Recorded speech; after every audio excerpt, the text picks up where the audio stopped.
وہ دیوتاؤں کی چہیتی تھی، پر اسرار سرگوشیاں اس کی رہنما تھیں، اس کی آنکھوں میں موت کی کڑکتی بجلیاں پوشیدہ تھیں، وہ انتقام کی آگ میں جل رہی تھی، اس کے ہاتھ میں زندگی کی لکیر تھی اور نہ موت کی، وہ سانپ سے بھی زیادہ زہریلی تھی، اپنے دشمن کی کٹی ہوئی گردن دیکھنا چاہتی تھی، پر اسرار اور شیطانی قوتیں اس کی راہ میں حائل تھیں، پر اسرار قوتوں کی مالک ایک دو شیدہ کی ہنگاموں بری داستان عجیب دید بان۔ ارشاد حسین کی بات ابھی جاری تھی کہ رحمت چائے لے کر آ گیا۔ ارشاد حسین اسے قریب آتے ہوئے دیکھ کر خاموش ہو گیا تھا اور رحمت چائے دے کر چلا گیا تو میں نے پوچھا پھر کیا فیصلہ ہوا؟ یہی کہ ابھی ڈسوزا کو رہا نہ کیا جائے۔ ارشاد حسین نے مجھے اپنی تنظیم کے فیصلے سے آگاہ کیا اور پھر کہنے لگا کل کے اخبارات میں تنظیم کی طرف سے ایک اور سخت بیان شائع ہوگا اور اس بیان میں حکومت سے دونوں اراکین کی رہائی کا مطالبہ کیا جائے گا۔ اسی کے ساتھ واضح الفاظ میں حکومت کو یہ بھی بتا دیا جائے گا کہ ڈسوزا کی رہائی اس وقت تک ممکن نہیں جب تک تنظیم کے بقیہ دونوں ارکان کو چھوڑ نہ دیا جائے، اور اس کے لیے حکومت کو صرف ایک دن کی مہلت دی گئی ہے، یعنی اگر آئندہ روز کے اخبارات میں دونوں ارکان کی رہائی کا اعلان نہ کیا گیا اور واقعتاً بھی اس پر عمل نہ ہوا تو ڈسوزا کو قتل کر دیا جائے گا۔ یہ ٹھیک رہے گا نا؟ میں سمجھتی ہوں کہ جہاں حکومت نے تنظیم کے نئے ارکان کو رہا کر دیا ہے، وہ بقیہ دونوں ارکان کو بھی چھوڑ دیں گی، اور انگریز حکومت دیدہ دانستہ ہرگز اپنے ایک بڑے انگریز افسر کو موت کے منہ میں نہیں دھکیلے گی۔ اور آپ کی تنظیم نے موجودہ حالات میں نہایت درست فیصلہ کیا، اور میں نے اپنی اطمینان کا اظہار کیا اور پھر بولی یہ معاملہ کس طرح نمٹ جائے تو پھر میں دبئی جانے کا فیصلہ کروں، کیا اس سے فوراً بعد ہی آپ دہلی چلی جائیں گی؟ ارشاد حسین نے پوچھا۔ ہاں اب تک تو یہی ارادہ ہے، میں نے چائے کا گھونٹ لیتے ہوئے کہا۔ اور یہ جو آپ کی کوٹھی اس حال میں پڑی ہے اس کا کیا ہوگا؟ کیا یہ آپ کی واپسی تک اسی طرح پڑی رہے گی؟ نہیں، اس کا بندوبست میں نے کر دیا ہے، میری غیر موجودگی میں ضروری مرمت اور رنگ روگن ہو جائے گا، اور پھر ایسا ہے میبلا کہ اب میں پرسوں شام 4:30 اور 5 بجے کے درمیان آؤں گا جیسے آج آیا ہوں، اور اس وقت تک صورتحال واضح ہو جائے گی، اور پرسوں ہی میں آپ کو یہ بھی بتا دوں گا کہ دہلی میں تنظیم کے ارکان سے رابطے کی صورت کیا ہے، اور اس کے بعد آپ دہلی روانہ ہو سکتی ہیں۔ ارشاد حسین بولا اچھا ہے، اس طرح مجھے تیاری کے لیے 2 دن کی مہلت اور مل جائے گی۔ میں نے اطمینان کا اظہار کیا۔ تنظیم کی جانب سے آپ کو ایک علامتی نشان بھی جاری کر دیا جائے گا، اور اس کا مطلب ہوگا کہ تنظیم کے ارکان آپ پر بھروسہ کر سکتے ہیں۔ اور علامتی نشان سے آپ کی کیا مراد ہے؟ میں نے دریافت کیا۔ نکل اسٹیل کی بنی ہوئی ایک انگوٹھی علامتی نشان کے طور پر آپ کو دے دی جائے گی، اور جس پر انگریزی حرف ایس کھدا ہوگا، اور اس انگوٹھی کو آپ اپنی کسی انگلی میں ڈال دیجیے گا، اور ہر وقت تو وہ انگوٹھی پہنے رہنا ضروری نہیں ہوگا۔ جی نہیں، ہر وقت ضروری نہیں، لیکن جب آپ تنظیم کے ارکان سے رابطہ قائم کریں اور ان سے ملاقات ہو تو انگوٹھی پہنے ہوں، اور اس کے علاوہ کوڈ ورڈز یعنی شناختی الفاظ پرسوں ہی آپ کو بتا دیا جائیں گے۔ اور ارشاد حسین نے چائے کا آخری گھونٹ لے کر کپ میز پر رکھتے مجھ سے رخصتی کی اجازت چاہی۔ ٹھیک ہے ارشاد، پرسوں شام کو میں آپ کا انتظار کروں گی۔ اور پھر ارشاد حسین اٹھ کھڑا ہوا اور میں اسے گیٹ تک چھوڑ کر لوٹ آئی۔ میں کوٹھی میں صرف ارشاد حسین کی وجہ سے رکی تھی، اور مزید وہاں رکنا میرے لیے ضروری نہیں تھا، اور میں نے اسی لیے راجہ استاد کے گھر جانے کا فیصلہ کر لیا۔ میرے چہرے پر ماسک موجود تھا اور شام کا وقت تھا۔ سارا ہی شہر شام کے وقت جیسے اسی علاقے میں امڑ پڑتا تھا، اور پیادہ رو پر خاصی بھیڑ تھی۔ پھر بھی میں پیدل ہی چاندنی چوک کی طرف جا رہی تھی، اور راجہ استاد کے گھر پہنچنے میں مجھے کوئی جلدی نہیں تھی، اور میں اسی لیے بھیڑ بھاڑ سے بچتی ہوئی صبح خرامی کے ساتھ آگے بڑھ رہی تھی۔ اور اس وقت میرے وہم و گمان میں بھی یہ بات نہ تھی کہ کچھ ہی دیر کے بعد میں کسی خطرے سے 2-4 ہو جاؤں گی، اور وہ خطرہ خفیہ پولیس کے ASI کشور کی صورت میں اچانک ہی میرے سامنے آ گیا، اور یہ وہی تھا جس سے گزشتہ رات میرا ٹاکرا ہو چکا تھا، اور میرے چہرے پر نظر پڑتے ہی وہ ٹھٹک کر رک گیا، اور میرے چہرے پر وہی ماسک تھا جو میں کل رات پہنے ہوئی تھی، اور جسم پر بھی ہلکے سبزے رنگ کی ساڑی تھی، اور میں نے اسے کترا کر نکل جانا چاہا، مگر اس نے میرا راستہ روک لیا۔ اس کا دایاں ہاتھ اب بھی پٹی کے سہارے گلے میں پڑا ہوا تھا، اور کل رات کو تم مجھے جن دے کر نکلنے میں کامیاب ہو گئی، لیکن اس وقت میں تمہیں فرار نہیں ہونے دوں گا۔ وہ مجھے گھور کر بولا، تم ہو کون؟ میں تمہیں نہیں جانتی، میں نے رکھائی سے کہا۔ اس نے کوئی جواب دیے بغیر ایک دم میری کلائی پر ہاتھ ڈال دیا، اور اس کے لیے کشور نے اپنا بایاں ہاتھ استعمال کیا تھا۔ دوسرے لمحے میں نے ایک جھٹکے سے اپنی کلائی چھڑا لی اور چیخ اٹھی، چھیڑتا ہے مجھے بھرے بازار میں لفنگے کہیں کے! اور پھر میں نے اس کے منہ پر الٹا ہاتھ جڑ دیا۔ اس سے جان چھڑانے کی تدبیر فوری طور پر میری سمجھ میں آئی تھی، اور میں صنف نازک ہونے کا فائدہ اٹھا سکتی تھی، اور یہ آزمودہ تدبیر تھی۔ اور ہمارے گرد لوگوں کی بھیڑ لگنے میں دیر نہیں لگی، مگر اس سے پہلے کہ کوئی کشور پر ہاتھ اٹھاتا، اس نے بلند آواز میں کہا، میرا تعلق پولیس سے ہے، اور یہ عورت ایک مفرور مجرمہ ہے، جھوٹ بولتا ہے۔ میں بھی زور سے چیخی۔ لوگ بہرحال تز بزب میں پڑ گئے، اور کسی طرف سے بھی مار شالہ کی متوقع صدا بلند نہ ہوئی، اور یہ صورتحال میرے لیے تشویشناک تھی۔ کشور نے پولیس سے اپنا تعلق ظاہر کر کے میری تدبیر ناکام بنا دی۔ میرے نزدیک اب مزید وقت ضائع کرنا کسی بھی طرح مناسب نہیں تھا، اور پھر خود کشور ہی نے مجھے براہ راست قدم اٹھانے پر موقع دے دیا، اور اس نے دوبارہ میری کلائی پکڑنے کے لیے ہاتھ بڑھایا، اور اس سے پہلے کہ وہ میری کلائی پکڑ سکتا، میں نے اس کا پنجہ گرفت میں لے کر جھٹکا دیا، اور چٹ کی آواز کے ساتھ ہی کشور کے منہ سے چیخ نکلی، اور وہ زمین پر بیٹھتا چلا گیا۔ دوسرے لمحے میرا دایاں پاؤں حرکت میں آ گیا، اور اس کی پیشانی پر ٹھوکر پڑی، اور وہ چیخ کر لمبا لمبا ہو گیا، اور پیشانی کی کھال پھٹنے سے خون بہنے لگا، اور اس کے ہاتھ پیر پھر ڈھیلے ہو گئے۔ لوگ سراسیمہ ہو کر چھٹنے لگے، اور میں نے بھی اسی موقع سے فائدہ اٹھایا، اور کسی نے بھی مجھے روکنے کی کوشش نہیں کی۔ حالانکہ کشور میرے متعلق لوگوں کو یہ بتا چکا تھا کہ میں ایک مفرور مجرمہ ہوں، اور ASI کشور بے ہوش ہو چکا تھا، اور میں یہ موقع ضائع کرنا نہیں چاہتی تھی۔ گزشتہ رات میں نے کشور کی دائیں کلائی توڑی تھی، اور آج بائیں ہاتھ کا پنجہ چٹکا دیا، اور کچھ دینے کے لیے یقیناً وہ بالکل بیکار ہو کر رہ گیا تھا، اور سارا فساد میرے لباس اور میرے چہرے پر موجود میک اپ کی وجہ سے تھا۔ نہ میں لباس تبدیل کر سکی اور نہ میک اپ، اور میری اس مجبوری نے مجھے اس وقت مشکل میں ڈال دیا۔ اور میک اپ کا سامان تو میں خرید چکی تھی، مگر ایک تو مجھے اتنی مہلت نہیں ملی، اور دوسرا یہ بھی کہ میں نے خود بھی اس کی ضرورت نہیں سمجھی تھی، اور مجھے ہرگز یہ توقع نہیں تھی کہ کشور مجھ سے ٹکرا جائے گا۔ اور اب وہ میک اپ میرے لیے محفوظ نہیں تھا، اور میں نے ماسک اپنے چہرے سے اتار دیا، اور وگ بھی۔ جائے واردات سے حتی المکان تیزی کے ساتھ میں دور نکل آئی، اور اب میں چاندنی چوک کے علاقے میں داخل ہو چکی تھی۔ اور پھر میں نے راجہ سعد کے گھر پہنچ کر ہی سکون کا سانس لیا، اور میں نے دروازے پر دستک دی تو خلاف توقع دیر تک دروازہ نہیں کھلا، اور اس کے بعد جب دروازہ کھلا تو میں صبیحہ پر نظر پڑتے ہی چونک اٹھی۔ اس کی آنکھوں میں سرخ سرخ ڈورے تیر رہے تھے، اور سر کے گھنے بال شانوں پر بکھرے ہوئے تھے، اور ساڑی شکن آلود تھی۔ صاف معلوم ہو رہا تھا کہ وہ میری آمد سے قبل کسی اور ہی عالم میں تھی، ایک ایسا عالم جس کے بعد کوئی عالم نہیں ہوتا، اور مجھے اس پر حیرت ہوئی۔ پہلا خیال مجھے یہی آیا کہ شاید ہمایوں آج دھندے پر نہیں گیا، اور میں نے خلاف معمول صبیحہ کو بھی چونکتے دیکھا۔ آپ باجی، صبیحہ سہمی ہوئی سی حیرت آواز میں بولی، اور اس کا سانس پھولا ہوا تھا۔ ہاں، میں نے اندر قدم رکھتے ہوئے کہا۔ اور پھر وہ کون ہے؟ اور وہ بھی تو آپ ہی ہیں، صبیحہ رک رک کر کہنے لگی، اور معلوم نہیں وہ کیا کہہ رہی تھی اور کیا کہنا چاہتی تھی۔ کون؟ تم کس کی بات کر رہی ہو؟ اور میں نے آگے بڑھتے ہوئے پوچھا۔ صبیحہ نے اندر سے دروازہ بند کر دیا، اور میں آپ ہی کی بات کر رہی ہوں۔ آپ تو گھنٹے بھر سے گھر میں ہیں، اور پھر باہر کیسے چلی گئیں؟ یہ تم کیا کہہ رہی ہو صبیحہ؟ اور میری سمجھ میں کچھ نہیں آ رہا۔ یہ بتاؤ، کیا ہمایوں بھی گھر میں ہے؟ میں نے سوال کیا۔ نہیں تو باجی، وہ تو 4 بجے ہی چلے گئے تھے۔ اور صبیحہ کا جواب سن کر میں چونک اٹھی۔ اگر ہمایوں گھر میں نہیں تھا تو پھر صبیحہ اس حالت میں کیوں تھی؟ اور یہ معمہ میری سمجھ میں نہ آ سکا، اور میں اس کے کمرے کی طرف مڑنے لگی جہاں میرا سامان رکھا تھا، تو صبیحہ نے عجیب سے انداز میں میرا بازو تھام لیا۔ کیا بات ہے؟ اور میں نے اس کی طرف سوالیہ نظروں سے دیکھا۔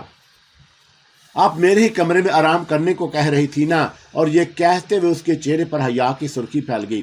یہ کب کہا تھا میں نے تم سے؟ میں نے حیران ہو کر پوچھا، اور پھر اس کے کمرے کی طرف بڑھی۔ اور وہ مجھے اپنے ساتھ لیے ہوئے اپنے کمرے میں داخل ہوئی، اور اس کمرے میں ایک ہی مسحری تھی جس پر ہمایوں اور سبیحہ سوتے تھے، اور شکن شدہ بستر کی چادر سے صاف معلوم ہو رہا تھا کہ کچھ ہی دیر پہلے وہاں کوئی لیٹا تھا۔ اور سبیحہ نظریں جھکائے ہوئے مجھے مخاطب کیا، اب آپ یہیں تو لیٹی تھیں، اور آپ نے مجھے بھی اپنے پاس ہی لٹایا تھا۔ اور اس کے بعد سبیحہ نے اپنی بات ادھوری چھوڑ دی، اور میں نے سوال کیا، اس کے بعد کیا ہوا؟ مجھے شرم آ رہی ہے بتاتے ہوئے، اور وہ واقعی شرما گئی۔ اور پھر جانے اسے کیا ہوا کہ وہ میرے سینے سے آ لگی، اور اب وہ تیز سانس لے رہی تھی۔ مجھے کسی گڑبڑ کا اندازہ ہو گیا تھا، مگر اس کی نوعیت سمجھ میں نہیں آ رہی تھی۔ میں نے سبیحہ کی پشت پر ہاتھ پھینکتے ہوئے کہا، بیٹھ جاؤ اور مجھے بتاؤ کیا بات ہے۔ وہ مجھ سے الگ ہونے کی بجائے اور لپٹ گئی، اور اس کے لمس میں گرم جوشی اور خود سپردگی کسی تھی۔ تمہیں آخر ہوا کیا ہے سبیحہ؟ کچھ بتاؤ نا۔ اور میں نے خود اسے شانوں سے پکڑ کر الگ کیا۔ کچھ باتیں کہنے کی نہیں ہوتی، آپ ہی تو یہ کہہ رہی تھی۔ اور اس کی نظریں اب تک جھکی ہوئی تھی، اور میں نے ہاتھ پکڑ کر اسے مسحری پر بٹھا دیا، اور پھر خود بھی بیٹھ گئی۔ اور سبیحہ نے ایک بار پھر ایسی حرکت کی کہ میں چکرا کر رہ گئی، اور وہ میری گود میں لیٹ گئی تھی، اور آنکھیں بند کر کے لمبے لمبے سانس لینے لگی۔ اس کی حالت کسی ایسی عورت کی سی تھی جو قرب کی آرزو میں اپنے ہوش و حواس سے بیگانہ ہونے لگتی ہے، مگر میں تو خود اسی کی طرح ایک عورت تھی۔ اور پھر یہ قصہ کیا تھا، اور سبیحہ کو کیا ہوا؟ اس کی حالت کچھ ایسی تھی، یوں گرا جاتا ہے مستی میں کوئی کہ اٹھا لے کوئی ساگر کی طرح۔ سبیحہ، میں نے اسے آواز دی۔ اس کی آواز جیسے کسی گہرے کنویں سے ابری، اور آنکھیں بھی ابھی تک بند ہی تھیں۔ اور پھر وہ آپ ہی آپ بڑبڑانے لگی، مجھے سمیٹ لے ورنہ میں بکھر جاؤں گی۔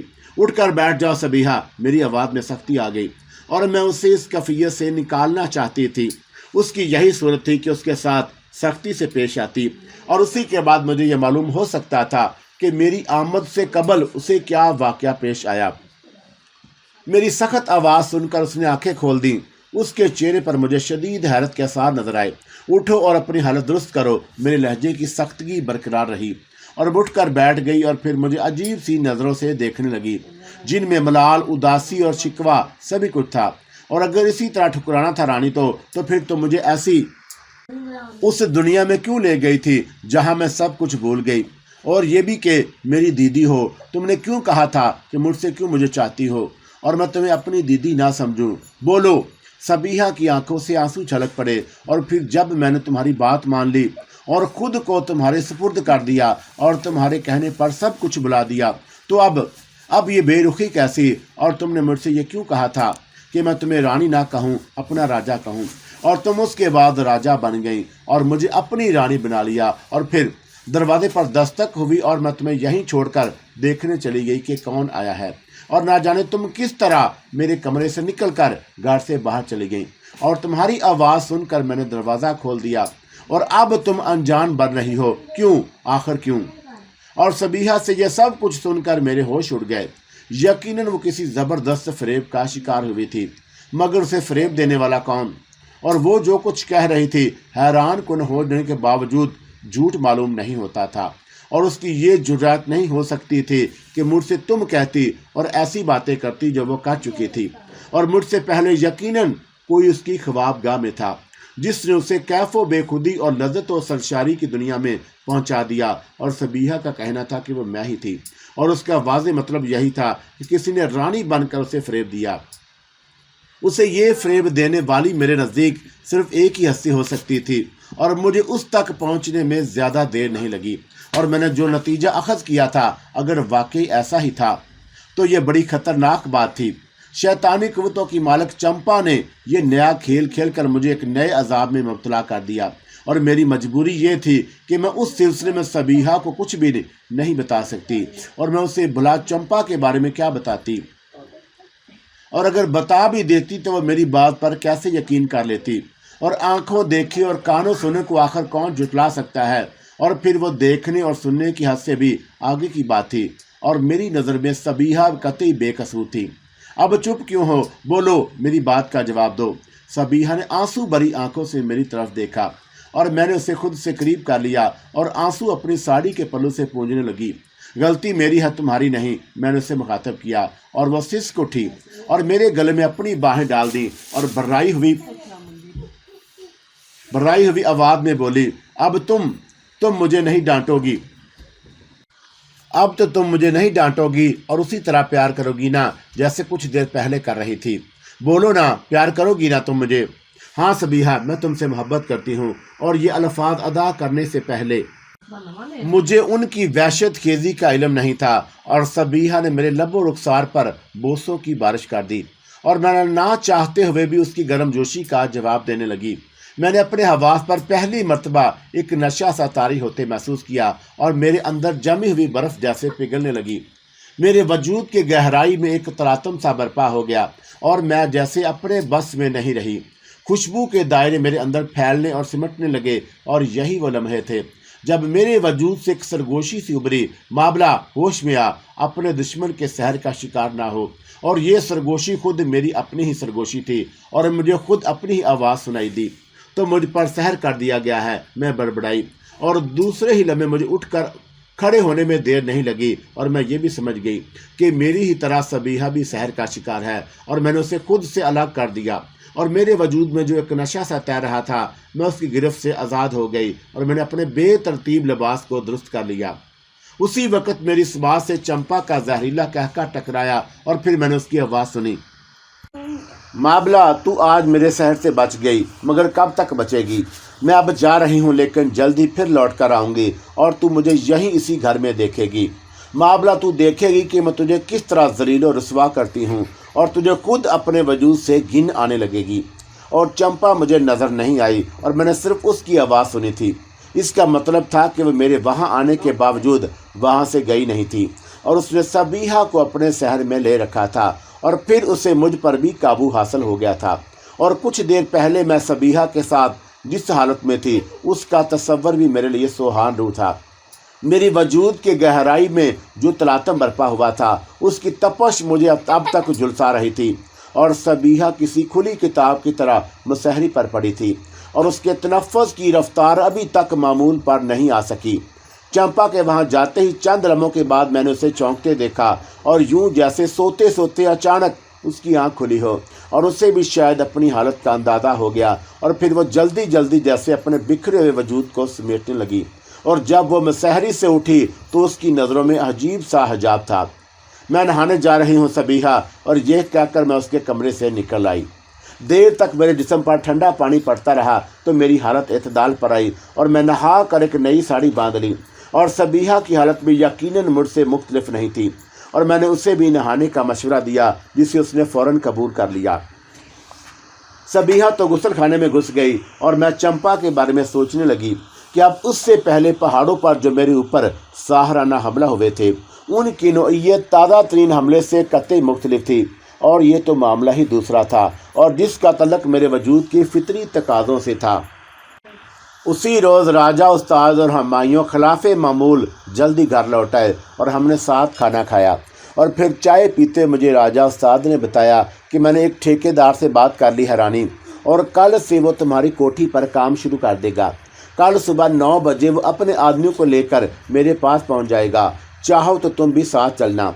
हमायूं भी राजा उस्ताद के कमरे ही में मैं हमारे साथ चाय पी रहा था और मैंने जल्द ये बात महसूस कर ली कि वह बार बार चोर नज़रों से मेरी तरफ देख रहा है।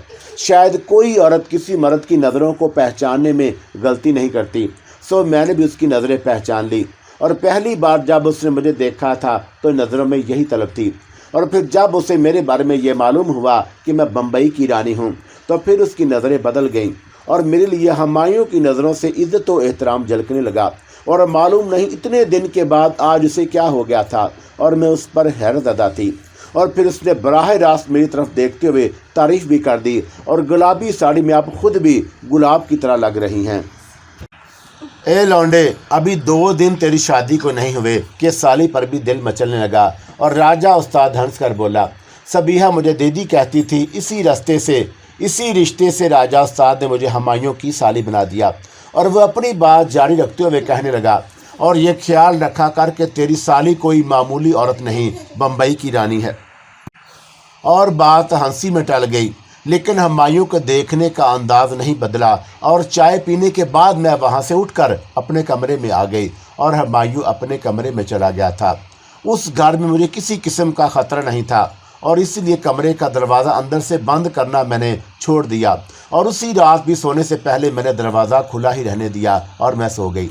और मालूम नहीं वो रात का कौन सा पहर था कि अचानक मेरी आंख खुल गई और आंख खुलने की बज़ाहिर कोई वजह समझ में नहीं आ रही थी और फिर मुझे कुछ बेचैनी सी महसूस हुई और उसी के साथ मेरी समाअत का दायरा वसी होता गया और ना जाने क्यों खुद ब खुद मेरे अंदर ख्वाबीदा पुर इसरार कुव्वत बेदार हो गई और उसी के साथ मैं चौंक उठी और मैंने हमायूं की आवाज़ सुनी थी। वो कह रहा था, मगर रानी यहाँ तो सबीहा भी है और तुम्हारे कमरे में चलते हैं। और मैं अपने कमरे में चलती हूँ, तुम आ जाओ। और मैंने खुद अपनी आवाज़ सुनी तो चौंक उठी और मुझे यह समझने में कोई दुश्वारी नहीं हुई कि शैतानी कुव्वतों की मालिक चंपा हमायूं को धोखा देकर मेरे कमरे में भेज रही थी और वो शायद इस गलतफहमी में मुब्तला थी कि मैं अभी तक गहरी नींद सो रही हूँ। और चंद लम्हे बाद ही मुझे अपने ज़हन पर नींद का गलबा महसूस हुआ और मैं इसका मतलब अच्छी तरह समझ रही थी। यकीनन चंपा मुझे अपने शहर में लेकर बेबस करना चाहती थी। मैं नहीं सोऊंगी, मुझे नहीं सोना चाहिए, मैं बड़बड़ाई और अपने आप से लड़ने की कोशिश के बावजूद मेरा जहन गलूदा होता जा रहा था और मुझे अपनी पलकें भारी महसूस हुई और जी चाह रहा था कि मैं अपनी आंखें बंद कर लूं, मगर मैंने ऐसा नहीं किया और मैं उठकर बैठ जाऊं तो शायद नींद ना आए और मैंने ये सोचकर उठना चाहा, मगर थोड़ी सी उठकर ही दोबारा लेट गई। और उसी वक्त मुझे एक हेओला अपने कमरे की तरफ बढ़ता हुआ दिखाई दिया और आने वाला दबे पांव आ रहा था और वो हमायूं ही हो सकता था। कुछ ही देर में वो मेरे कमरे में दाखिल हुआ। रानी आने वाले की सरगोशी उभरी और ये आवाज़ हमायूं ही की थी। वो मेरे करीब ही लेट गया और मैं चित लेटी हुई थी। उसने मेरी तरफ करवट लेकर मेरे शाने पर हाथ रखा और धीरे से बोला, तुम भी इधर करवट ले लो ना। और उसने खुद ही मुझे करवट दिला दी। अब उसके गर्म सांसों की तपश मैं अपने लबो रुखसार पर महसूस कर रही थी और वो कह रहा था, यकीन करो मेरी जान कि अगर तुम खुद मेरे कमरे में न आ गई होती तो मैं तुम्हारे कुर्ब का तसव्वुर भी नहीं कर सकता था। और उसकी आवाज़ जज्बात से बोझल थी। कोशिश के बावजूद ज़हन पर नींद गालिब थी और मैं जैसे आधी जाग रही थी आधी सो रही थी। मुझे यूं लग रहा था कि हमायूं की आवाज़ ख्वाब में सुन रही हूं और अचानक मुझे महसूस हुआ कि उसके हाथों का लमस मेरे अंदर सोई हुई औरत को बेदार करने की कोशिश में मसरूफ़ है। और मैंने बमुश्किल उसका हाथ झटकने के लिए अपना हाथ उठाया और अपनी दानिश में पूरी कुव्वत से चीख उठी, नहीं नहीं। और मैं उसका हाथ अपने जिस्म के एक मखसूस हिस्से से झटकने में कामयाब हो गई और पूरी कुव्वत सिर्फ करने के बावजूद मेरे मुंह से बहुत धीमी सी आवाज़ निकल सकी, ये क्या रानी, तुमने तो मुझे खुद ही अपने कमरे में बुलाया था। और हमायूं की आवाज़ में हैरत थी, जाओ जाओ चले जाओ यहाँ से। और मैंने फिर गोया चीख कर कहना लगा और इस मर्तबा भी मेरी आवाज़ धीमी ही थी, नहीं मैं नहीं जाऊँगा। और उसने ये कहते हुए मेरे कमर में हाथ डाल दिया और मुझे खुद से करीब करने लगा। उसी वक्त अचानक कमरे में रोशनी हो गई और उसी के साथ मेरे असाब पर छनाका सा हुआ और मेरी नज़र राजा उस्ताद और सबीहा पर पड़ी और मालूम नहीं वो दोनों कब दबे पांव कमरे में आ गए। देख ले पापा, मैं आप गलत नहीं कह रही। सबीहा राजा उस्ताद से मुखातब थी और ये मुझे छोड़कर यहाँ ऐश कर रहा है रानी के साथ। हमायूं, राजा उस्ताद की सख्त आवाज़ आई, शर्म करके अब ये तेरी दाश्ता नहीं बीवी है। और राजा उस्ताद की आवाज़ सुनते ही हमायूं उछल कर खड़ा हो गया और मालूम नहीं कि सबीहा को क्या सूझी कि उसने झपट कर हमायूं का गिरबान पकड़ लिया और उसे घसीटती हुई वहाँ से ले गई और साथ ही वो उसे बुरा भले भी कहती जा रही थी, तुझे शर्म नहीं आती आवारा कहीं का, और क्या मैं तेरे लिए काफ़ी नहीं? मेरी मौजूदगी में इस घर में मौजूद होते तेरी ये हिम्मत कैसे हुई? और तुम्हें ऐसा नहीं करना चाहिए था रानी। राजा उस्ताद मुझसे मुखातब था और तुमने ये सोचा तो होता कि वो दोनों मियाँ बीवी हैं और तुम्हारी आंखें लाख बंद सही, मगर मैं जानता हूँ कि तुम जाग रही हो। और मुझे ये भी मालूम है कि अगर तुम उसकी हाफजा अफजाई ना करती तो वह हरगिज़ तुम्हारे कमरे में ना आता। और सबीहा ने मुझे बताया है कि तुम खुद पहले उसके कमरे में गई थी और उस वक़्त सबीहा की आँख खुल गई जब तुम और हमायूं बातें कर रहे थे। और तुमने जब पहल की तो हमायूं ने कहा था कि यहाँ तो सबीहा भी है, और फिर तुम मुझसे यह कहकर चली आई कि मैं अपने कमरे में चलती हूँ और तुम आ जाओ। कमरे में अंधेरा होने के बावजूद सबीहा ने तुम्हारी आवाज़ से पहचान लिया और मैं जा रहा हूँ रानी।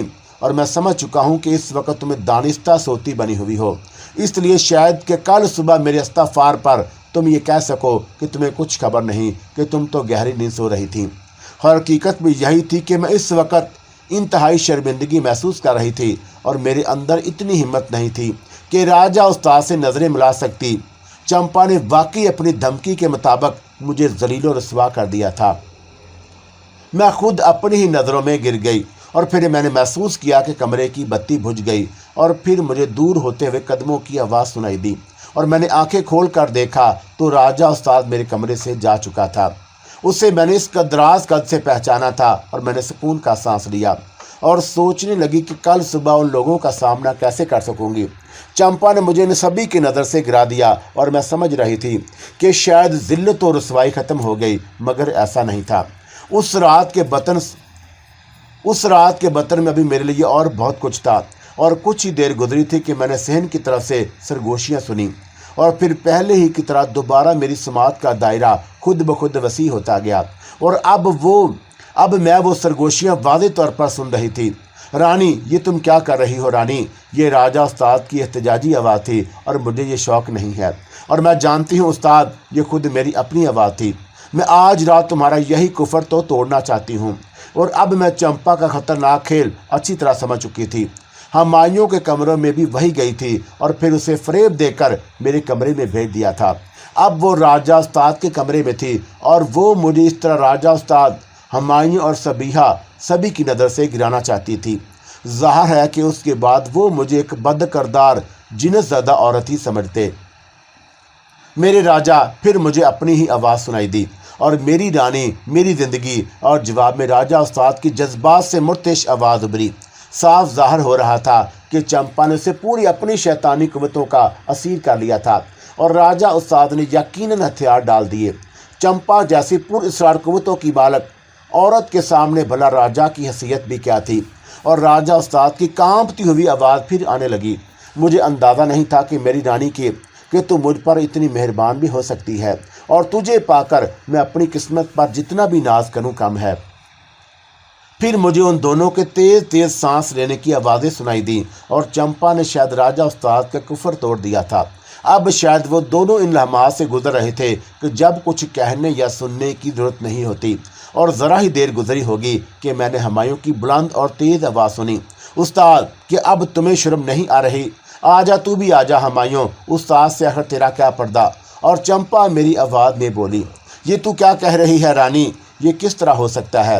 میں یہ کیسے برداشت کر سکتا ہوں کہ تم میرے سامنے ہمایوں کا پہلو گرم کرے؟ اور راجہ کی آواز میں احتجاج تھا، راجہ استاد، میں صرف تمہاری ملکیت تو نہیں، ہمایوں بھی تو مجھ پر مرتا ہے، اور اگر یہ بھی اپنی آرزو پوری کر لے تو کیا حرج ہے؟ لیکن یہ شادی شدہ ہے رانی، اور مجھ سے کچھ بھی چھپا نہیں۔ چمپا آہستہ سے ہنسی، ہمایوں، استاد سے ڈرنے کی ضرورت نہیں۔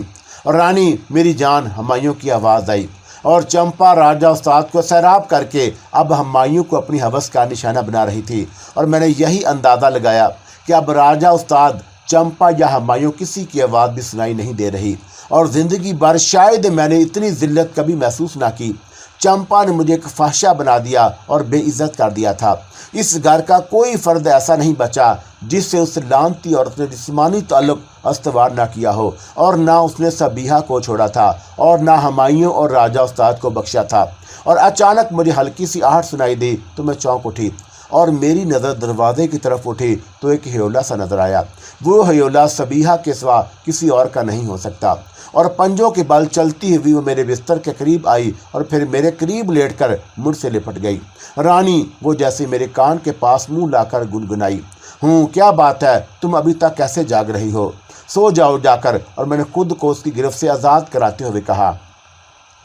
مجھے یاد آیا کہ جب چمپا نے ہمایوں کو بہکا کر میرے کمرے میں بھیجا تھا تو صبیحہ راجہ استاد کو ساتھ لے کر میرے کمرے میں آ گئی تھی، اور پھر ہمایوں کو مجبوراً میرے کمرے سے نکلنا پڑا، اور مجھ سے جذبہ رکاوٹ کے باوجود صبیحہ اب کس طرح میرے پاس آ گئی، اور یہ بات میرے لیے حیران کن تھی۔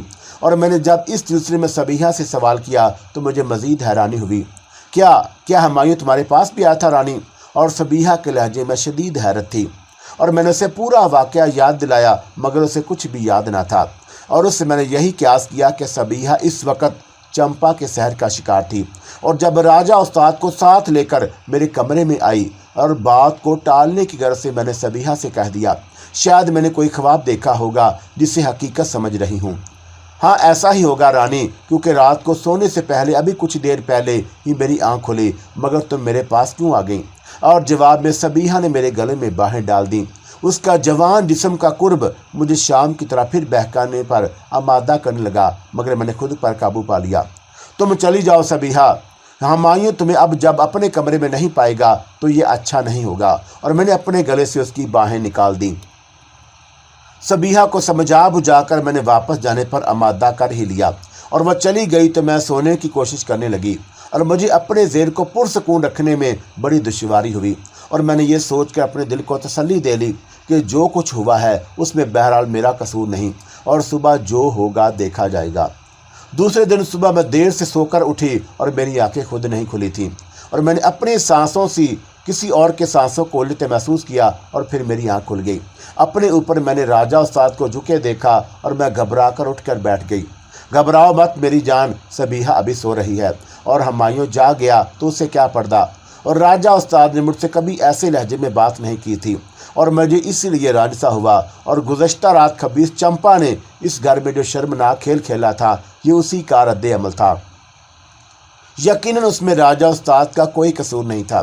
رانی تم شاید یقین نہ کرو کہ میری زندگی میں آنے والی پہلی عورت تم ہی ہو، اور بچپن ہی سے میں غلط راہ پر لگ گیا تھا، اور کل رات پہلی مرتبہ مجھے فطری اور غیر فطری فرق معلوم ہوا، اور میں تمہارا احسان مند ہوں کہ رانی مجھے تم نے اپنے قریب پر مجبور کر دیا، مگر مجھے تم سے ایک شکایت بھی ہے، اور تمہیں ہمایوں کو اپنے قریب نہیں آنے دینا چاہیے تھا۔ رانی کیا یہ ممکن نہیں کہ تم صرف اور صرف میری ہی رہو، اور ہمایوں تو یوں بھی شادی شدہ ہے؟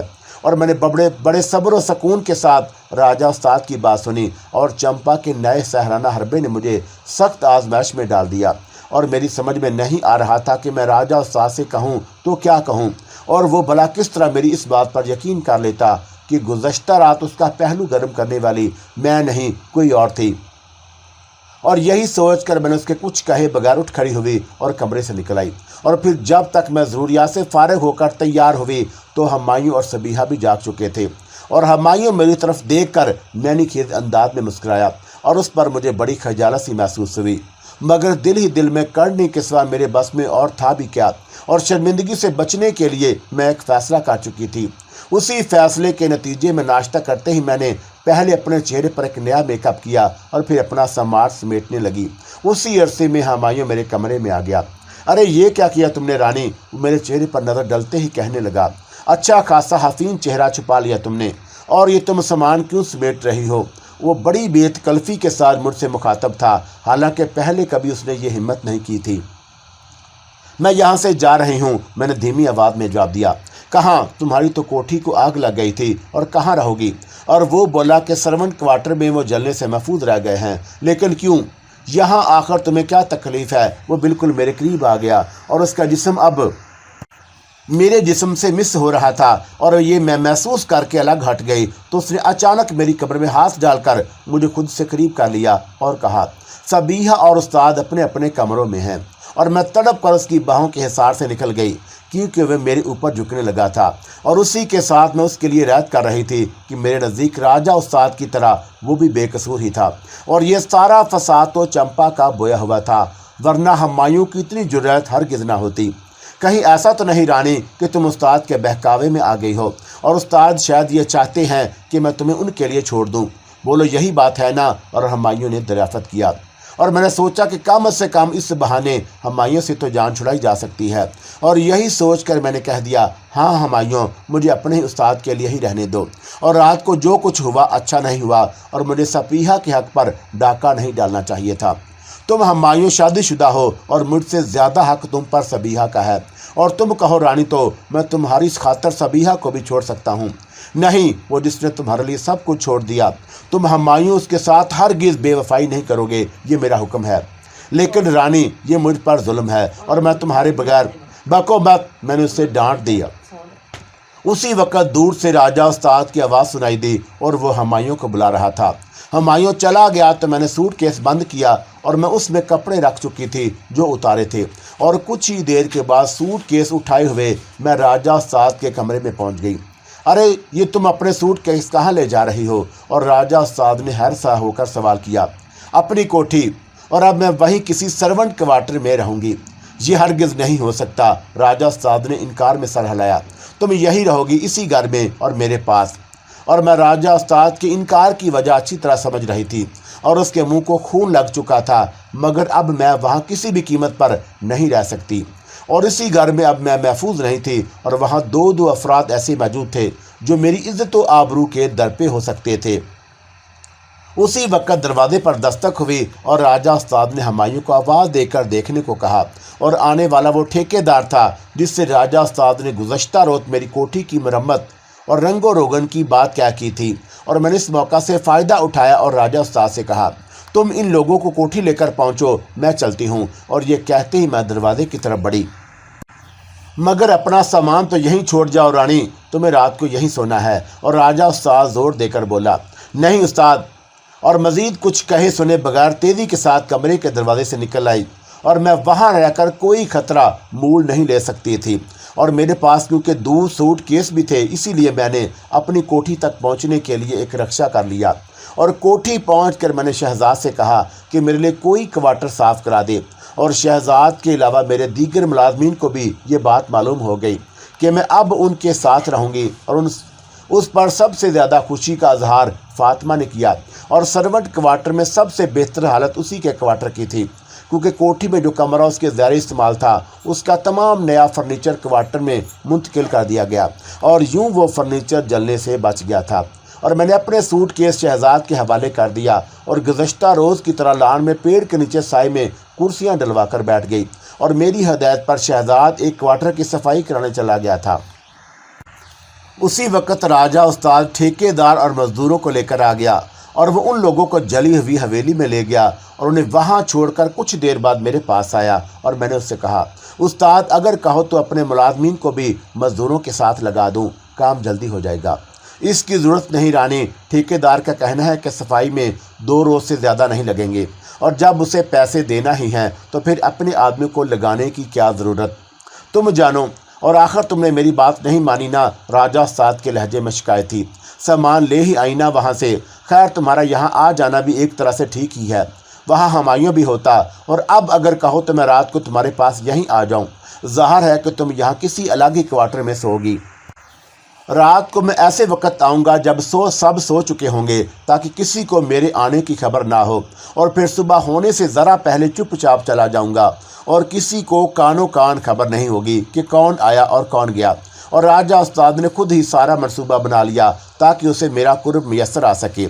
नहीं उस्ताद, तुम रात को नहीं आओगे। और मैंने अपने गुस्से पर काबू पाते हुए कहा, क्यों तड़पा रही हो मेरी जान? अब रास्ता दिखा ही दिया है तो फिर तरसाओ मत। और मारे गुस्से के मेरा खून खौल उठा। और अगर मुझे यह मालूम ना होता कि राजा उस्ताद चंपा के फरेब का शिकार हुआ है तो मैं शायद खुद पर काबू न रख पाती। बोलो ना, चुप क्यों हो? राजा उस्ताद मुझे खामोश देकर बोला, उस्ताद अब इस सिलसिले में मैं एक लफ्ज़ सुनना नहीं चाहती। और ना चाहते हुए मेरे लहजे में सख्ती आ गई। तुम्हें आज सुबह से आखिर हो क्या गया है?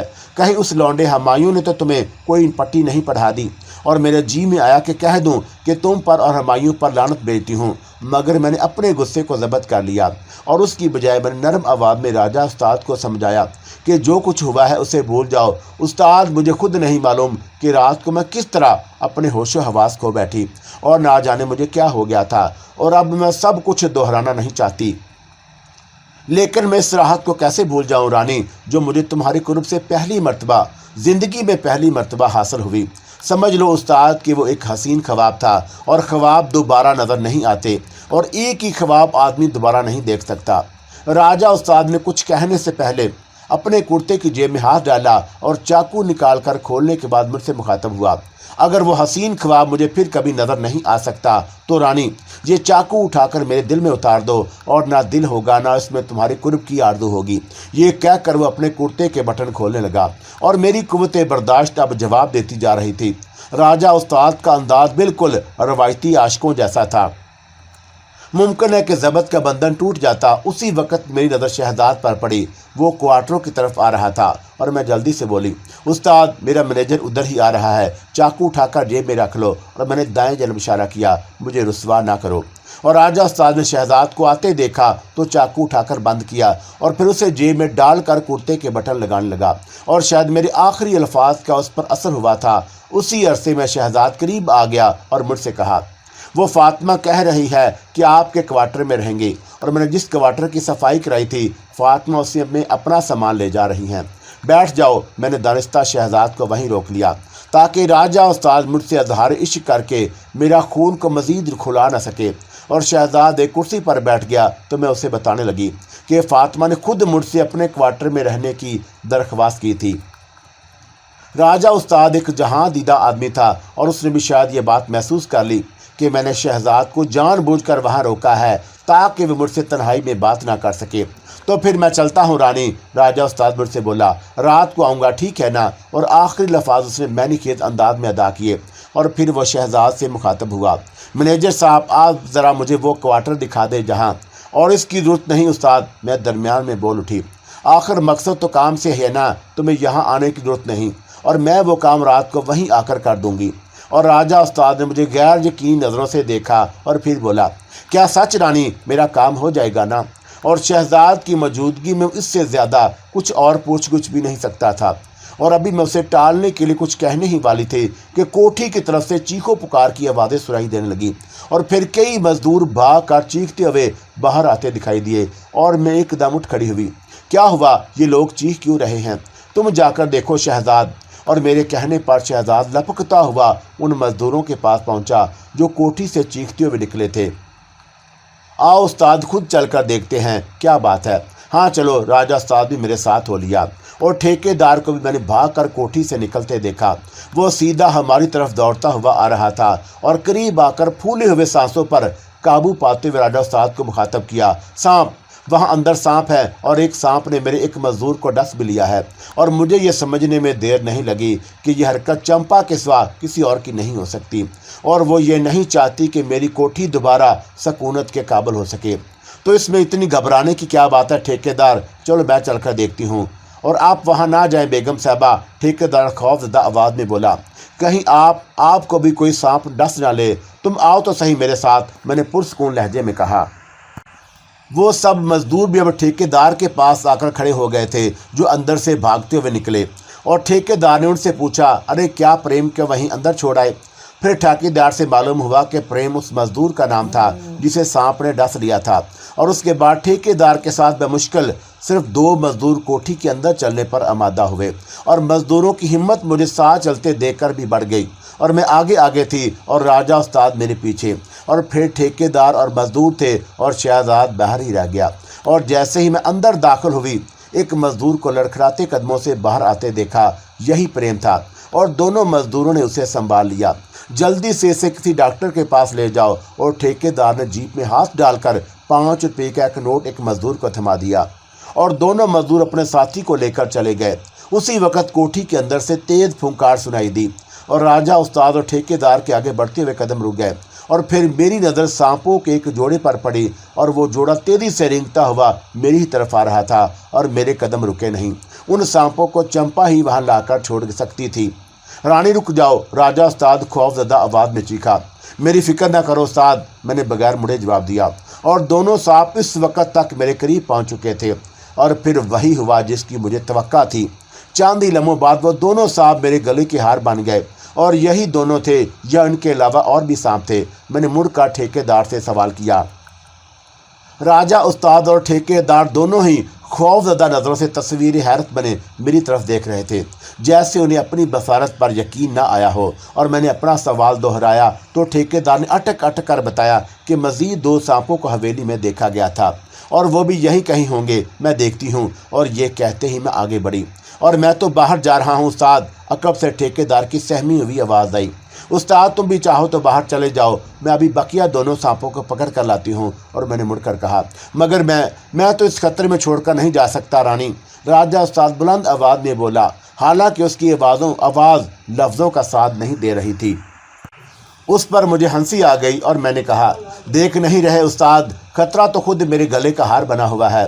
रानी, इन्हें अपनी गर्दन से निकाल कर फेंक दो, वरना ये किसी भी लम्हे तुम्हें डस लेंगे। राजा उस्ताद चीखा। अगर इन्हें डसना होता उस्ताद तो कभी का डस चुके होते। और ये कहकर मैं आगे बढ़ी और एक लम्हे एक कमरे के दरवाजे से तेजी के साथ 2 सांप निकल कर मेरी तरफ लपके और मैंने झुक कर उन दोनों को भी पकड़ लिया और फिर अपने दोनों बाजुओं से लपेट कर वापसी के लिए मुड़ गई। और राजा उस्ताद मुझसे कुछ ही फासले पर खड़ा मुझे हैरत से देख रहा था। और राजा उस्ताद की तरफ कदम बढ़ाते हुए मुझे शरारत सूझी और मैंने उसे मुखातब किया, उस्ताद, इस वक्त हम दोनों के सिवा कोठी में और कोई नहीं। क्या ख्याल है, रात को मैं आकर क्या करूँगी? रात का काम अभी क्यों ना कर लें? मगर इस वक्त ये सांप भी तो हैं और पहले इन्हें तो भगाओ। और ये वही हैं तो क्या है वाह, मैं भी तो इनके से डर नहीं रही। और फिर ये कि इन्हें यहाँ छोड़ दिया तो मजदूर कैसे काम करेंगे, और वो तो इन्हें देखते ही भाग जाएंगे। मैं अब राजा उस्ताद के करीब पहुँच चुकी थी। और सुनो उस्ताद, सारे सांप जहरीले नहीं होते और ये भी मुझे जहरीले नहीं लगते। और मुझे करीब आता देख कर राजा उस्ताद पीछे हटने लगा और मैं हंस पड़ी। हैरत है रानी कि तुम हंस रही हो। अरे ये बड़ा मोजी जानवर होता है और इसके लिए तो ये हुक्म आया है कि इसे देखते ही मार डालो, और तुमने इन्हें बाजुओं और गले से लपेट रखा है। अपने आप को क्यों खतरे में डाल रही हो? और खुदा के लिए मान जाओ रानी। और राजा उस्ताद उल्टे कदमों पीछे हट रहा। करीब तो आ नहीं रहे उस्ताद, और इस पर इश्क का दावा है तुम्हें। और मैं हंसती हुई आगे बढ़ती रही और फिर मैं और राजा उस्ताद आगे पीछे हवेली से बाहर आ गए। लान में चंद मजदूर और ठेकेदार भी मौजूद था और उन्होंने मुझे हैरत से देखा। अब तुम लोग जाकर काम शुरू कर दो। और मैंने मजदूरों और ठेकेदारों को मुखातब किया, और मैं सारे सांपों को पकड़ कर ले आई हूँ, मगर ये लोग यहाँ काम करने से मना कर रहे हैं। ठेकेदार सहमी हुई आवाज़ में बोला, क्यों, अब क्या बात है? तो तुम ऐसा करो उस्ताद कि अगर ये लोग काम करने पर राजी नहीं तो इनको छुट्टी कर दो और दूसरे मजदूर ले आओ। राजा उस्ताद ने तजवीज़ पेश की। हाँ, ये मुमकिन है। ठेकेदार ने इकरार में गर्दन हिलाई। और मैं कल सुबह दूसरे मजदूर लेकर आ जाऊंगा। उसके बाद ठेकेदार उन मजदूरों को साथ लेकर चला गया और मैं आगे बढ़कर नीचे उसी कुर्सी पर आ बैठी जहाँ पहले बैठी हुई थी। और ज़रा सी देर में मेरे सारे मुलाजमीन आ गए। उन्होंने शायद अपनी सारी ज़िंदगी में ऐसा मंजर नहीं देखा था। और मैं अपने जिस्म से लिपटे हुए सांपों से खेल रही थी। राजा उस्ताद भी मेरे मुलाजमीन के साथ खड़ा था। खातून, मौत से ना खेलें, शहजाद ने मुझे मुखातब किया। और अगर तुम लोग इन सांपों से इतना ही डर रहे हो तो मैं इन्हें मार देती हूँ। और मैंने धीरे से हंस कर कहा, हाँ हाँ, मार दे बेगम साहबा, मार दें। फातिमा भी बोल उठी, बड़े बेरहम हो तुम लोग भी, कैसे खूबसूरत हैं ये, और तुम इन्हें मारने को कह रही हो। अच्छा ऐसा करो, थोड़ा सा दूध किसी बर्तन में ले आओ, और मारना ही है इन्हें तो कम से कम दूध तो पिला दूं, क्या खबर भूखे हों। और रहमत जाकर एक कटोरे में दूध ले आया और वो मेरे करीब आकर मेज़ पर दूध से भरा कटोरा रखते हुए डर रहा था। उसने मेज़ से कुछ फासले पर रुक कर ज़मीन पर कटोरा रख दिया और वो पीछे हट गया। मैंने खुद कुर्सी से कटोरा उठाकर उसमें से एक घूंट दूध पी लिया और फिर कटोरा मेज पर रख दिया। और सब लोग दूर खड़े ये तमाशा देख रहे थे। कुर्सी पर दोबारा बैठने के बाद मैंने सांपों को अपने जिस्म के एक एक करके अलग किया और मेज पर रखे कटोरों के करीब छोड़ दिया। और मेरा जूठा दूध पीते ही चारों सांप बल खाने लगे और बेहिस्सो हरकत हो गए। जाओ इन्हें उठाकर फेंक आओ, ये मर चुके हैं। और मैंने अपने मुलाजमीन को मुखातब किया और उन्हें सभी के लिए यकीनन वो मंजर हैरान कुन था। और राजा उस्ताद की आंखें हैरत से फैली हुई थीं। वो शायद कुछ कहना चाहता था मगर अल्फाज साथ नहीं दे रहे थे। और रहमत कहीं से कोई आध जला लकड़ी का तख्ता उठाकर ले आया और लकड़ी के दूसरे टुकड़े की मदद से मुर्दा सांपों को तख्ते पर डालने लगा। ये दूध भी जहरीला हो चुका है, इसे भी फेंक देना और कटोरा अच्छी तरह मांझ कर इस्तेमाल में लाना, मैंने अब्दुल को मुखातब किया। और अब्दुल ने डरते डरते दूध का कटोरा उठा लिया और फिर दूध एक तरफ क्यारी में डाल दिया। तुम लोग जाओ अपना अपना काम करो, मैंने मुलाजमीन से कहा। आप चाहें खातून तो अपने क्वार्टर में जाकर आराम कर सकती हैं। और आपके दोनों सूट केस भी वहीं पहुंचा दिए गए। शहजाद मुझसे बोला, तो फिर रात को कितने बजे तक आओगी रानी? राजा उस्ताद ने मुझसे दरियाफत किया। रात का खाना साथ ही क्यों ना खा लें? और राजा उस्ताद अभी तक अपनी ही रट लगाए हुए था और मुझे उसकी बात नागवार तो हुई मगर मैं टाल गई और बोली, ठीक है देखा जाएगा। नहीं, पक्का वादा करो। और मैं उस वक्त तक खाना नहीं खाऊंगा जब तक तुम नहीं आओगी। جی میں آیا تو کہہ دوں نہیں آؤں گی، اور تھا بھی ایسا ہی، اور میرا ارادہ ہرگز رات کو اس کے گھر جانے کا نہیں تھا، لیکن شہزاد کے سامنے وہ مزید بحث نہ کرے یہ سوچ کر رات کو آنے کا وعدہ کر ہی لیا، البتہ کھانے کے لیے منع کر دیا تاکہ میرے انتظار میں وہ بھوکا نہ رہے۔ بہرحال راجہ استاد مطمئن ہو کر چلا گیا اور میں لان سے اٹھ کر شہزاد کے ساتھ اس کوارٹر کی طرف چل دی جو پہلے قاسم اور فاطمے کے لیے مخصوص تھا، اور شہزاد سے معلوم ہوا کہ برابر والے کوارٹر میں عارضی طور پر اس نے سکونت اختیار کر لی تھی۔ اسی روز دوپہر کا کھانا کھا کر میں اسی کوارٹر میں سو گئی، اور رات کو میری نیند پوری نہیں ہوئی تھی کہ اس لیے خوب گہری نیند سوئی، اور جب میں اٹھی تو کمرے میں اندھیرا پھیلا ہوا تھا، اور میں نے اٹھ کر منہ ہاتھ دھویا اور لباس تبدیل کرنے کے بعد باہر لان میں ٹہلنے نکل آئی، اور کچھ ہی دیر کے بعد شہزاد کو میں نے اپنی طرف آتے دیکھا۔ وہ میرے قریب آیا تو اس کے چہرے سے میں نے اندازہ لگا لیا کہ کچھ شرمندہ سا ہے، اور میں اس کی وجہ نہ سمجھ سکی۔ شہزاد سر جھکائے میرے ساتھ ساتھ ٹہلنے لگا تو میں نے اس سے پوچھا، کچھ کہنا ہے مجھ سے؟ جی نہیں، جی ہاں۔ وہ کچھ گڑبڑا سا گیا۔ کیا بات ہے، تم اتنے نروس کیوں ہو؟ وہ نہیں تو ایسی تو کوئی بات نہیں۔ صاف پتہ چل رہا تھا کہ کوئی نہ کوئی بات ایسی ضرور ہے جو وہ مجھ سے چھپا رہا ہے، اور میں رک کر اس کی طرف مڑی، اور ادھر دیکھو میری طرف، اور اب بتاؤ کہ تم کیا چھپا رہے ہو مجھ سے؟ آپ سے بھلا میں کیا چھپاؤں گا خاتون؟ آپ تو خود ہی سب کچھ معلوم ہے۔ کیا معلوم ہے؟ صاف بات کرو۔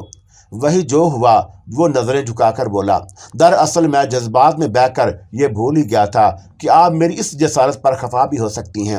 آپ کو جب میں نے اپنے کوارٹر میں دیکھا اور آپ خود ہی میری انتہائی قریب آ گئی تو میں اپنے آپ پر قابو نہ رکھ سکا، اور مجھ سے وہ حرکت سرزد ہو گئی جس پر اب تک پشیمان ہوں، اور مجھے کچھ اندازہ ہوتا جا رہا تھا کہ یہ کیا چکر ہو سکتا ہے، اور یہ چکر کون چلا سکتا ہے، اور میں اسی لیے اس واقعے سے اپنا لا تعلق ظاہر کرنے کی غرض سے کہا، تم کس حرکت کا ذکر کر رہے ہو، اور یہ واقعہ کس وقت کا ہے؟ شہزاد نے میری بات سن کر حیرت سے میری طرف دیکھا اور پھر کہنے لگا، اب سے تقریباً 1.5 گھنٹہ پہلے کی بات ہے جب آپ میرے کوارٹر میں آئی تھیں، اور پھر وہ کچھ کہتے رک گیا۔ ظاہر ہے کہ میں اس کے کوارٹر میں نہیں گئی تھی، مگر یہ ضرور سمجھ چکی تھی کہ میری جگہ چمپا اس کے پاس گئی ہوگی، اور یہی سوچ کر میں نے بات بنائی، مجھے دراصل نیند میں چلنے کی عادت ہے، اور تم کہہ رہے ہو تو یقیناً میں تمہارے کوارٹر میں آئی ہوں گی۔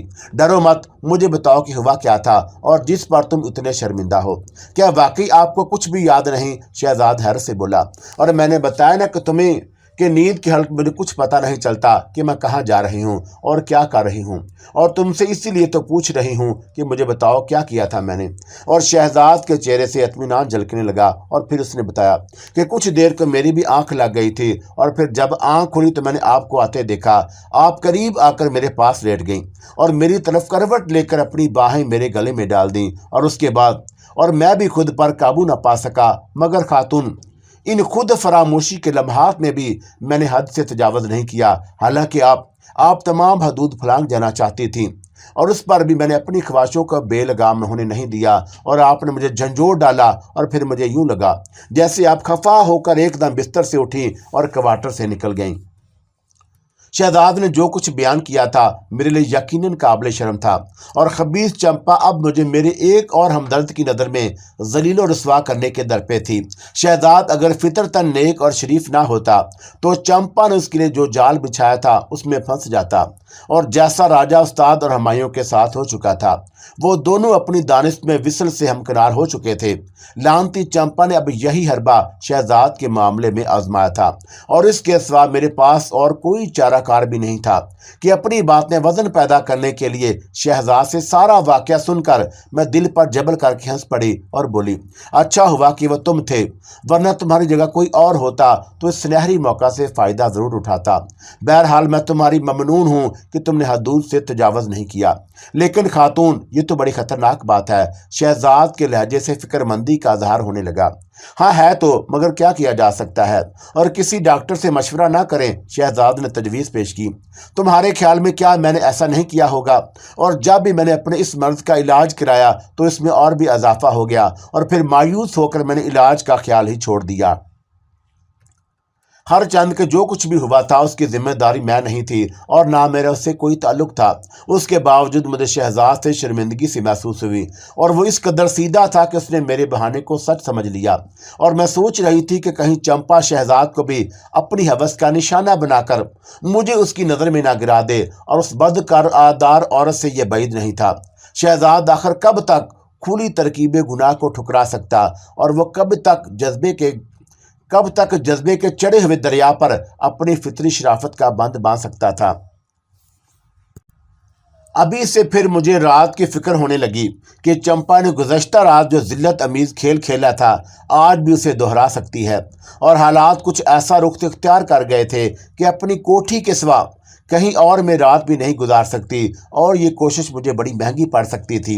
डिसूजा के अगवा की वजह से खुफिया पुलिस वाले होटल की निगरानी कर रहे थे, और अब तो उनके लिए में ये बात भी आ चुकी थी कि एक अजनबी औरत जिस पर सरफरोशी तंजीम से ताल्लुक का शुबा है किसी होटल में क़याम की कोशिश कर रही है, और अगर वो औरत वाकई बेगुनाह होती तो पकड़ लिए जाने के बावजूद फरार ना होती।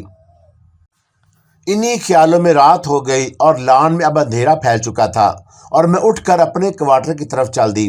रास्ते में मुझे कासम मिल गया और खिलाफे तवक्का वो मुझे देखकर रुक गया और फिर दबे कदमों राजदाना अंदाज में सरगोशी की।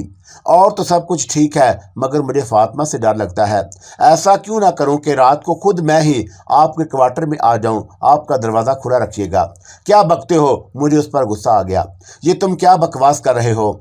आप ही ने तो अभी कुछ देर पहले मेरे पास आकर कहा था कि मुझे चाहती हैं और मुझसे तन्हाई में बात करना चाहती हैं। वो गड़बड़ाकर बोला, तुम अंधे हो क्या? क्या तुमने नहीं देखा कि मैं लॉन में बैठी थी?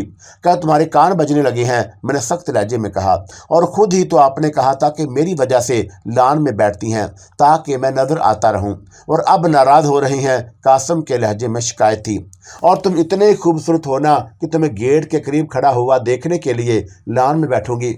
बड़ी गलतफहमी है, और तुम्हें अपने बारे में। जाओ अपना काम करो, और आइंदा मुझसे इस तरह की कोई बात की तो बुरी तरह पेश आऊंगी। मैंने उसे डांट दिया। जी बेहतर बेगम साहबा, कासम बोला और फिर साथ झुकाए हुए अपने क्वार्टर की तरफ बढ़ गया। और चंपा ने तो मेरी जिंदगी अजीरन कर दी थी। ज़ाहिर है कि वही कासम के पास गई थी और मेरी तरफ से अजहार इश्क कर दिया, और वह बदबख्त अगर मुझ पर कोई सहाराना हरबा इस्तेमाल करती तो शायद मैं उसका तोड़ भी कर लेती। और ये तो अजीब ही मामला था, और मैं तो उसके सामने कतई बेबस होकर रह गई, और मेरी इज्जत तो आबरू खाक में मिला रही थी, और मैं उसका कुछ नहीं बिगाड़ सकती थी। उस रात खाना खा के जब मैं लॉन में टहल रही तो अचानक कुछ फासले पर एक ह्यूले को नमूदार होते देखा। ह्यूला जरा करीब आया तो मैंने उसे पहचान लिया। कमीनी, जलील, बद करदार। मैं उसे पहचानते ही चीख उठी। अपनी घटिया हरकतें बंद कर दे, वो चंपा ही थी।